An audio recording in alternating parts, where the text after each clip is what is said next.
low tide, bit of a windy night, low tide, and the bears are out. There's a big dark male swimming over here for some reason, and a younger, lighter coloured, what I'm suspecting is a female. So it's quite interesting. I don't know why he's in the water, he's just sitting there like he's cooling off.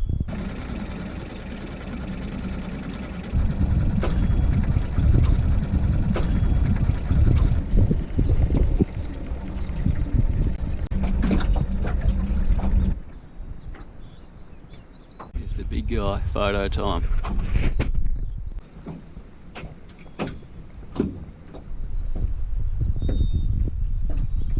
Could be a mother with a cub. She's not that big. Hard to say, the males have got bigger heads.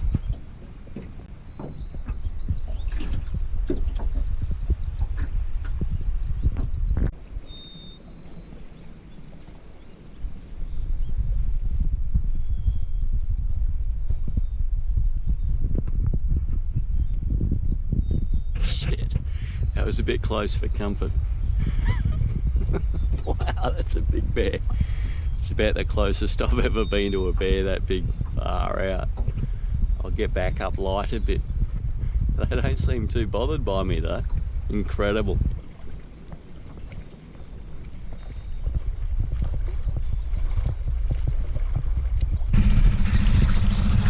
Well, I won't bother them too much more. I'll head back and have some of my own breakfast. That was amazing. I'm still not sure. I think it's a male and female. I'm no bear expert. The lighter coloured one is definitely younger and potentially a female. The other guys, I reckon I've seen females bigger than that one, but yeah, I don't know, it's hard to say from here. I'm definitely not going closer to find out, but yeah, it could be a male and female pair, I think.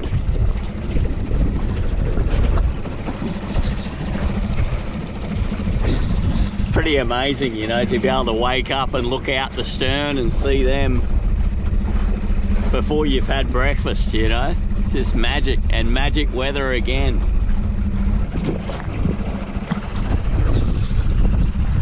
Big dark one is definitely behaving like a lazy old male anyway. He's sitting down again over there. The younger one I suspect to be a female's out foraging. He's sitting on his backside, taking it easy.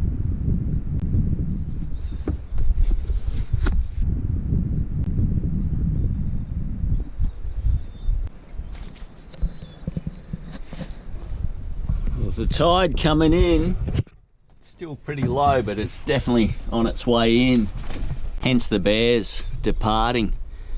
I'm gonna head out and see what I can see across the flats myself and not get my boat stranded on the flats. Hopefully don't have to swim for it, because that's the other end of the scale. If you got the tide coming in, you don't have to end up dragging the boat, you end up having to swim for the boat. You've got to keep an eye on it either way. Personally, I prefer to swim for the boat, because you just can't drag it across too far on dry ground, you know. Anyway, get out there.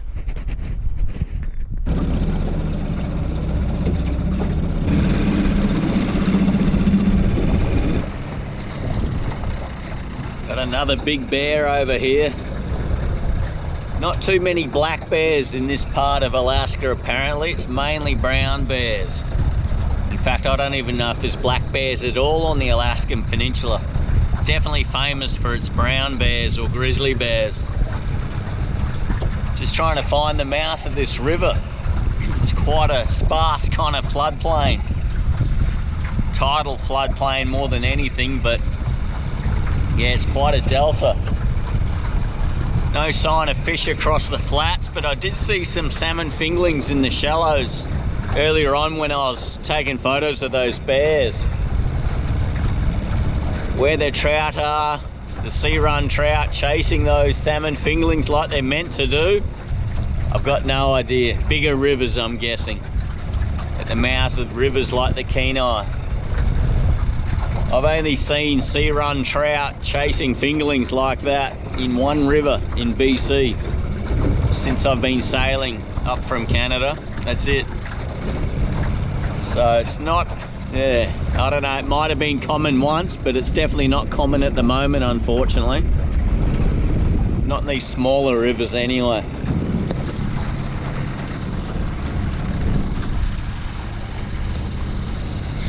Fortunately, the better side to get out is on the side of where the bear is. I'll get upstream a bit, he won't be too bothered, I don't think.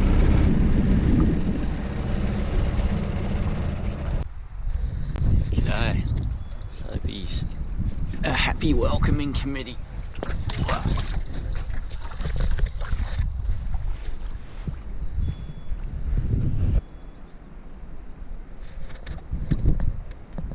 Gotta pack your guns, man.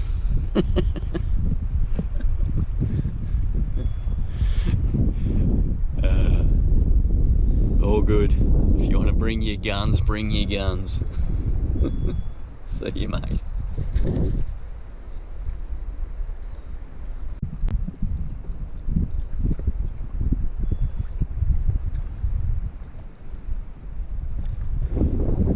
Wow, what a magnificent spot, I tell you. There's two bears again, actually. There's the male and the female. The female's running just now. Wonder if she's afraid of the male. Maybe they're not a happy couple, hey? Who knows? It's quite interesting here. You can see where they've been scrounging. They dig quite deep, which is quite interesting to me. I've never seen this before. They're definitely going for clams. Look how deep they dig. You can see the 4 claws there.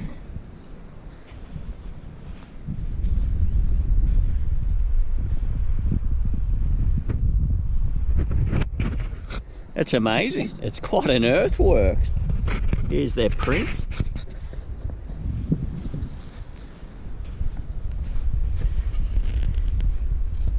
That there. That's an old clam, that guy, but maybe they're not actually.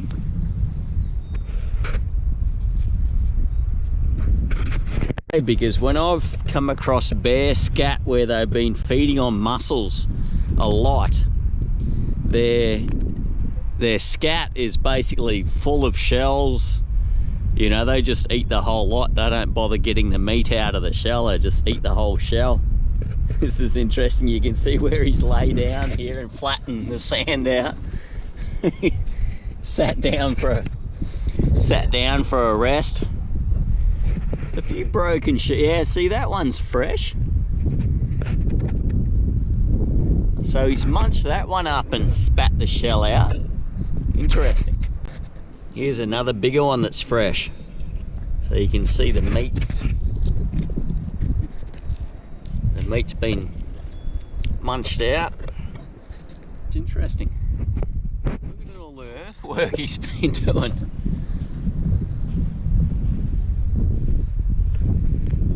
More. The big scary grizzly bear feeding on clams.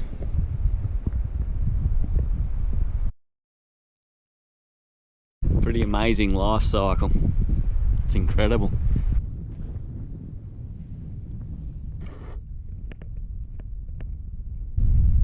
Good sized prints. There's his claws there, pads. Yeah, it's a good sized bear, that guy, because I think that's its foreclaw or its forepaw, which look pretty big. The rear one, of course, being bigger. But the dexterity they get with that forepaw, you can just see it, the way they dig out those clams. It's quite amazing. Righto, fish. Let's see what we can see. More bear tracks. Yeah, see, there you go.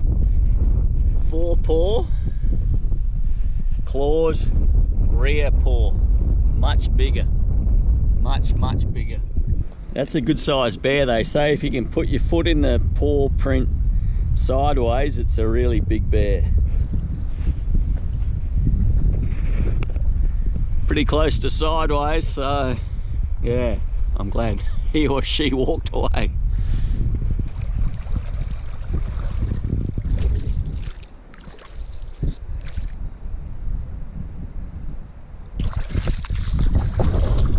Had a few small fish, well, quite a few actually. There's probably a dozen small fish back in the shallows there, but they didn't look to be salmonid species. They were some kind of saltwater fish, I think,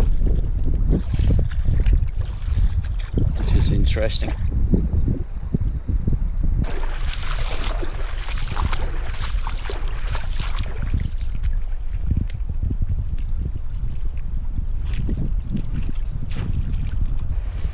This is a nice river, and if there was a salmon run, they'd be loving it.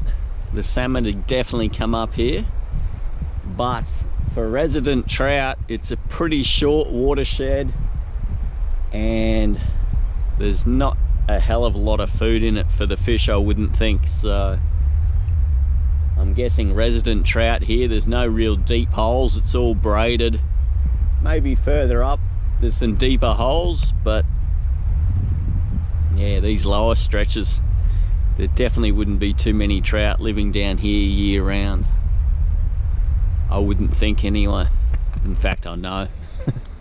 Because there's nothing in these kind of rivers. I've not seen anything as far as trout goes. They just don't seem to want to be there.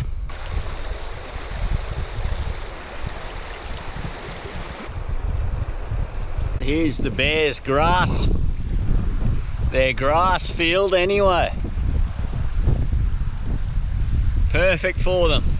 Fresh water, salmon later in the year. Plenty of berries, I'm guessing, along the edge, further up the river. Now females, check them out. I'm getting a little bit concerned that I'll run out of ground, so I might start heading back. Run out of ground as in between me, the water, and the bear. Beautiful river, but yeah, not ideal habitat for trout really, and I just don't think they'd be here. Haven't seen any sign whatsoever. No fish moving, nothing. So we'll have to stick to the ocean, I guess.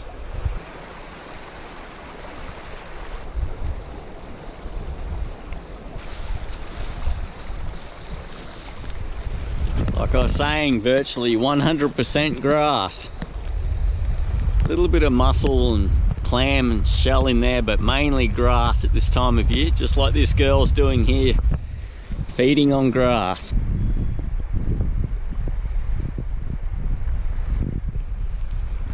She's a little bit uncertain, but so am I, so it makes two of us. I might get down off the bank actually. You got to be careful. A gun might put them off when it comes to the charge at the very end, but I think you must have made a lot of mistakes before it gets to that point. A, you haven't let them know you're there when you're in thick bush, or B, you've left fish carcasses lying around your camp, I don't know. But I've never really come across a bear where I thought it was going to attack me, because I've always been very cautious of what they're doing, where they are, how they're behaving, and you just judge them much like you do people actually. You know, you take them as they come, deal with them accordingly, and give them space if they need space. As simple as that. This girl needs space. I definitely don't want to get closer to her. She ran away before when I came ashore, and she's a little bit nervous.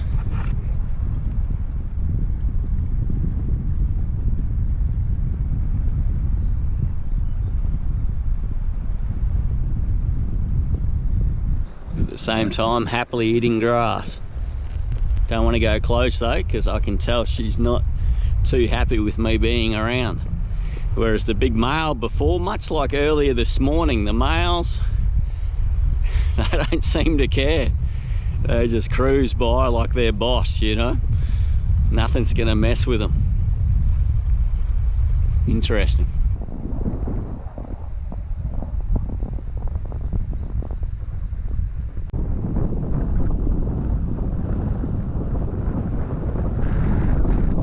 It's another really windy day here, so I'm sorry about the noise. It's probably not that great, the sound on this clip. Quite windy, and yeah, not much I can do about it, so sorry. The old big guys over there probably cruising off into the bush, ready to lay up for the day, for the afternoon anyway. It's pretty nice. I just love seeing the bears. I love it. Be sure to check out my first Alaska book when I was 33, hitchhiking around Alaska. I had a couple of encounters, nighttime encounters actually, with bears that trip that were quite interesting. Yeah, probably one of the scariest encounters I've ever had. Yeah, but I survived. As you can see, I'm here now, but yeah, quite interesting.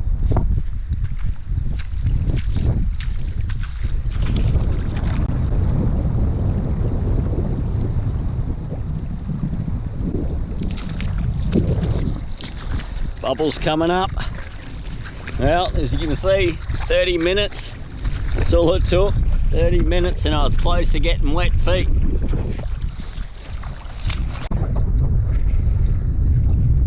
Well, there's the prawn trap.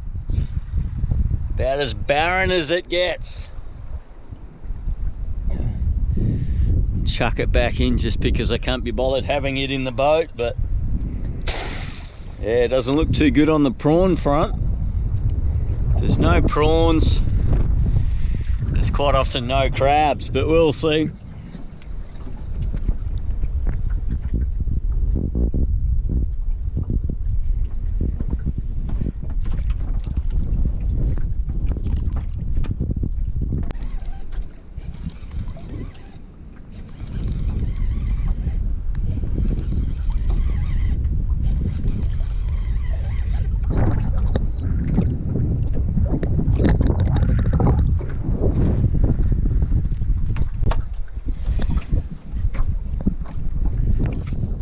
Quite as big as yesterday, but still a decent fish for one person. I often use the that buoy there, that floaters for the crab trap, which I haven't checked yet. I often just drop a jig down and use it basically as an anchor. I figure the bait in the crab pots, you know, it's kind of been burling up fish through the night. There might be some fish hanging around it. Drop a jig down and see what's there. Sometimes I use bait, but if there's a lot of current like there is here, and yeah, I don't know, I've just dropped a jig this time. So there you go, that's basically what I had yesterday. It's like a small flounder. Well, it is a small flounder, I should say. I think it's a, geez, I forget. I've caught them on the fly rod 13 years ago in Kodiak Island. Speckled flounder, maybe. Speckled, they're very rough skinned. It's like a small halibut's what I meant to say. So the outside is very, very rough. Like you could use it as a grinding pad almost. So yeah, that'll be dinner again tonight. And later today I might pull up that prawn trap and put a bit more bait in it, and maybe try to find a different hole with it. Now let's check this crab pot. Crabs would be good too.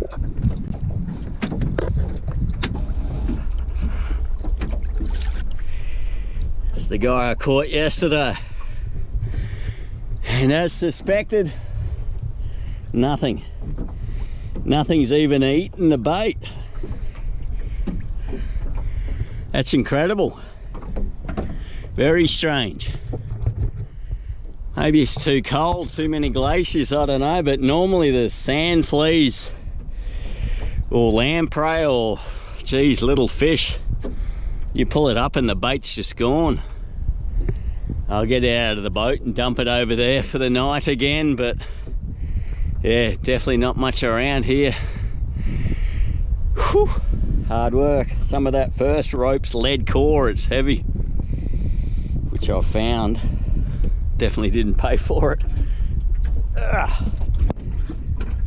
Expensive stuff, but it's pretty good. Gets the rope down out of the way of props, other boats and things, but don't have to worry about that here. That's the beauty of this shallow stuff. Only so many boats can really get in here. You know, a bigger boat just can't get through there. It's only 3 meters deep. Whew. Okay, that's it. Oh well, such is life. We've got another speckled flounder. I'll check the name of that flounder, but I think that's what it's called. I might be mixing it up with a speckled sand dab, but I'll check on it.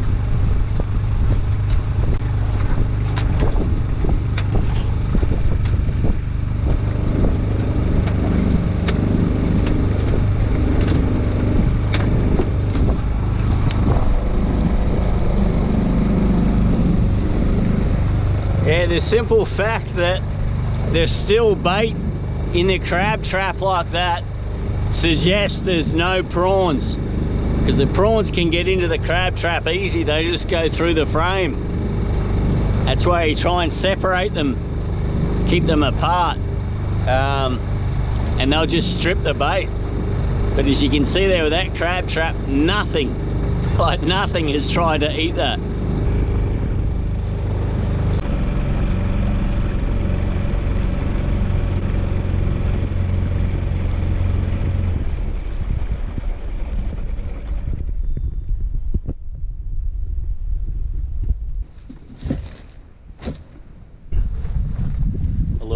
Finally calmed down a little bit. For now, comes and goes, but I've had my painting hat on for a little while. Just now I've been doing a bit of painting inside, and it's getting close to about 5 o'clock I think, and the tide's pretty high, so I'm gonna go have a look around in some of the little back corners where it's still fairly shallow but getting flooded on the high tide. See if I can find some kind of fish to target with the fly rod.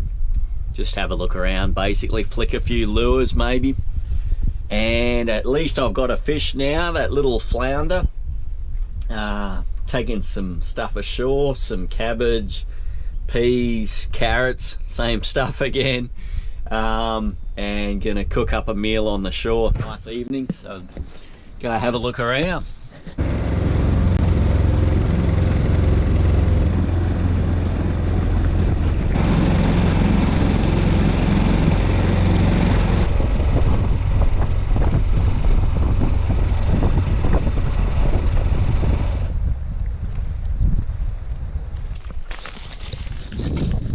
Came ashore to snap a couple of photos, but there's lots of dry grass here and a bit of driftwood floating around. More importantly, with the dropping tide, I've got a steep slope, so I don't have to keep moving the boat too much.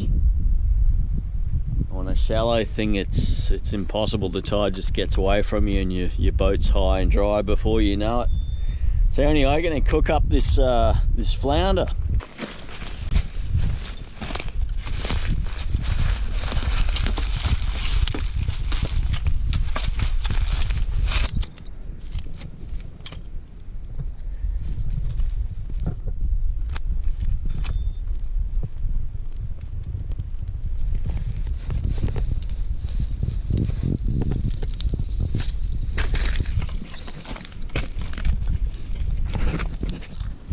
dry wood around, heaps of dry grass. I just can't believe how hot the weather's been. I've got a t-shirt on here and it's the 1st of June, I think.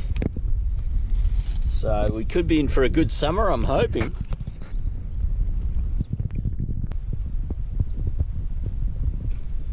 Either I fillet the fish and cook them in a fry pan, like I was talking about yesterday, or to get more meat off the fish, and a simpler way, when I'm ashore definitely, is I just make a little fire, let it burn down to coals, wrap the fish in tin foil. I haven't scaled it, gutted it, but that's about it. Head on, everything, and then I sit it on top of the coals. Once this is burnt down, then I build another little fire on top of that, let that burn down, and that's usually taking about 25 minutes, and then bang, that's it, job done.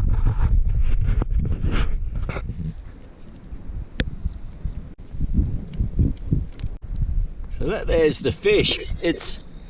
I'm gonna have to check it. It might even be called a starry flounder, not just a speckled flounder. I think it's a sand dab. It's a speckled sand dab. I'm gonna check and I'll let you know tomorrow, but there's kind of scales on the outside. You can hear that possibly. It's like sandpaper. It's rough as. You could really use it as a grinding disc on an angle grinder. And they kind of look like stars.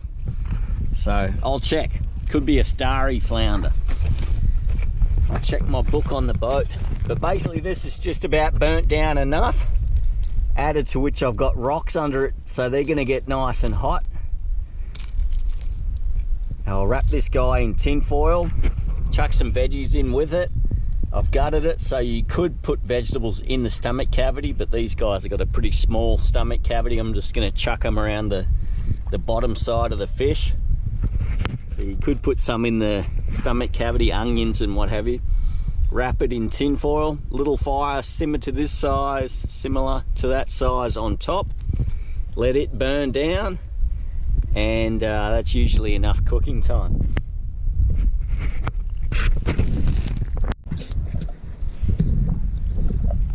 Got some peas with me too, so I'll just shove the peas in the stomach cavity, that'll do. And I'll cut up a carrot, get a bit of cabbage on there, and wrap this guy up. Bit of an awkward shape for the tin foil, but we'll make it work. Cabbage and carrot, the best fresh veggies on a boat. They last forever. The carrots eventually start growing, but the cabbage in particular just lasts for ages, months. Keep it in the ice box and yeah, good stuff. Okay, let's wrap this guy.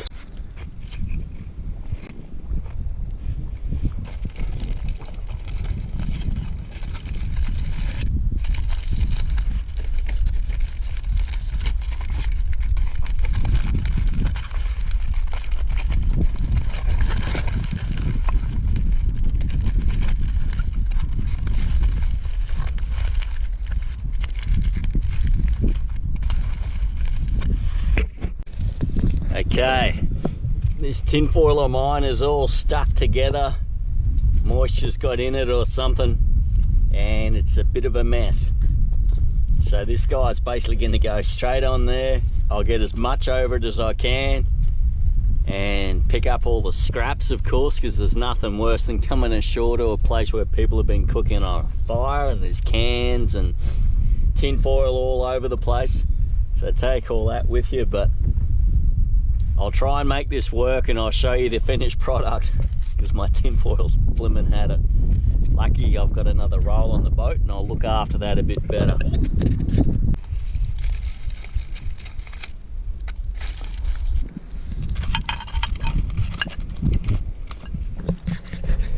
Yeah, that tin foil's had it. It's useless.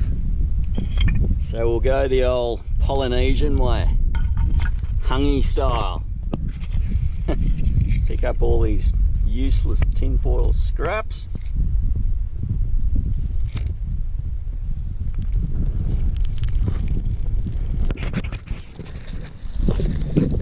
bigger fire this time because of the rocks and stuff, but the thing with this fish is the skin is so tough, it's a little bit like a shark. It'll kind of act like a tinfoil anyway. Plus I haven't scaled it, etc. It kind of crisps up, and the meat on the inside of that's perfectly good usually. It's more the veggies I'm worried about, but we'll see how it goes.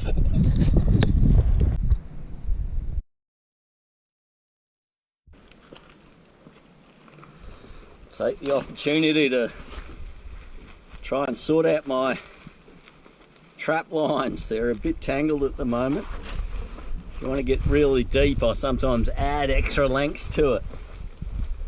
And at the moment, well, I found out yesterday they're not in good shape.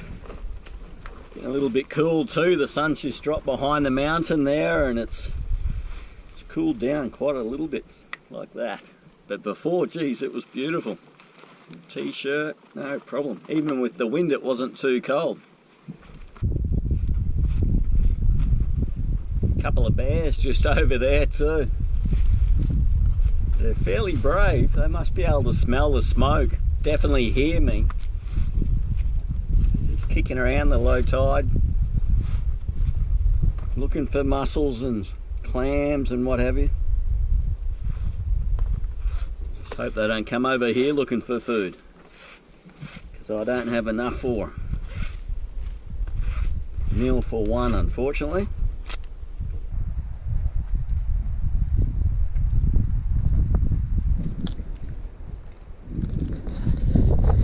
Sadly, that's all rope that I've found on the beach. You really don't need to buy a lot of stuff for boating in Alaska. You don't need to buy rope, you don't need to buy floats for your traps, you don't need to buy bait holders for your traps. Just walk the beaches and pick it up. It's kind of sad really, but yeah, it's the way it is. Yeah, you don't need to buy rope, that's for sure.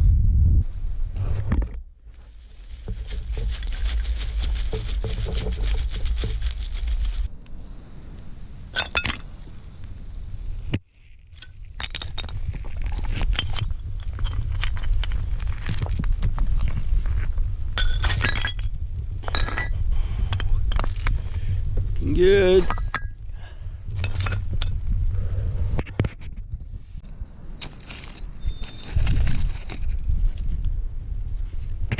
There we go. Not too bad. You just dust all the coals off with a bit of grass or something beforehand.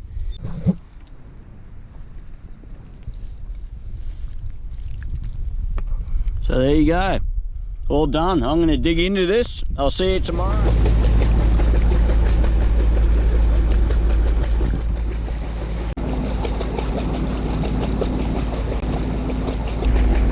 We might be a bit light on wind, but look at this. It's the 2nd of June. It's the wind that's cold, and I tell you what, that sun without the wind is hot. I can feel it burning. Well, not burning, but I can feel the heat, definitely. Just beautiful. I know how bad the weather can get from the southeast of Alaska, and this, at this time of year, is just heavenly. You never do know when it'll turn though, but right now, I'm enjoying it. Getting that vitamin D. Got to get it when you can up in this part of the world, I tell you. Back in Australia, slip, slop and slap, but here, if you get a few hours of sunlight, you soak it up.